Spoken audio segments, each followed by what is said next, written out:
ఆంధ్రప్రదేశ్ మాజీ ముఖ్యమంత్రి, వైసీపీ అధ్యక్షుడు వైఎస్ జగన్మోహన్ రెడ్డి గురువారం నాంపల్లి సిబిఐ కోర్టులో హాజరయ్యారు.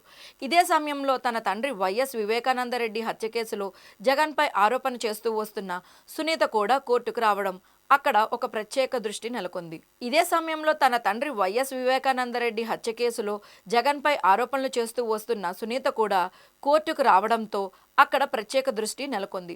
ఒక దశలో ఇద్దరూ ఒకరికొకరు ఎదురుపడినప్పటికీ జగన్ ఆమెను పట్టించుకోకుండా వెళ్లిపోయినట్లుగా సమాచారం. అదే సమయంలో వివేకానందరెడ్డి హత్య కేసులో సిబిఐ దర్యాప్తు కొనసాగించాలని కోరుతూ సునీత దాఖలు చేసిన పిటిషన్పై వాదనలు ఉన్న నేపథ్యంలో ఆమె కోర్టులో హాజరయ్యారు. ఇదే సమయంలో అక్రమాస్తుల కేసులో దాదాపు 6 ఏళ్ల తర్వాత జగన్ కోర్టుకు వచ్చిన విషయం ప్రత్యేకంగా నిలిచింది. సునీతను పలకరించకుండా జగన్ వెళ్లిపోయారని కోర్టు వర్గాలు తెలిపాయి. అవినాష్ రెడ్డి పైన ప్రధాన నిందితుడిగా ఆరోపణలు ఉన్నప్పటికీ జగన్ అతనికి అండగా ఉన్నారని సునీత ఆరోపణలు చేస్తుంటారు. ఇదే విషయంలో జగన్ సోదరి షర్మిల కూడా తాజాగా వ్యాఖ్యలు చేసిన విషయం తెలిసిందే.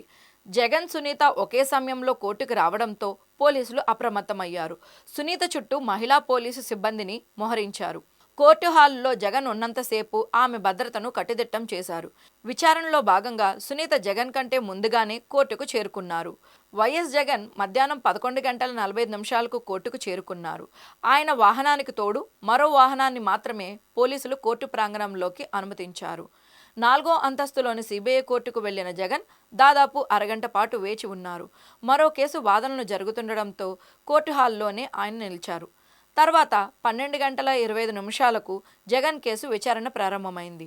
విచారణ ప్రారంభమైన వెంటనే న్యాయమూర్తి జగన్ను మీరు కోర్టుకు చెప్పుకోవాల్సింది ఏమైనా ఉందా అని అడగగా జగన్ ఏమీ లేదు అని సమాధానం ఇచ్చారు. దీంతో జగన్ హాజరును అధికారికంగా నమోదు చేసి విచారణను వాయిదా వేశారు.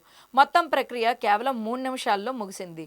కోర్టు విచారణ అనంతరం జగన్ నేరుగా లోటస్ పాండ్ నివాసానికి వెళ్లి తల్లి వైఎస్ విజయమ్మను కలుసుకున్నారు. కొద్దిసేపు ఆమెతో మాట్లాడిన అనంతరం విజయవాడకు బయలుదేరారు.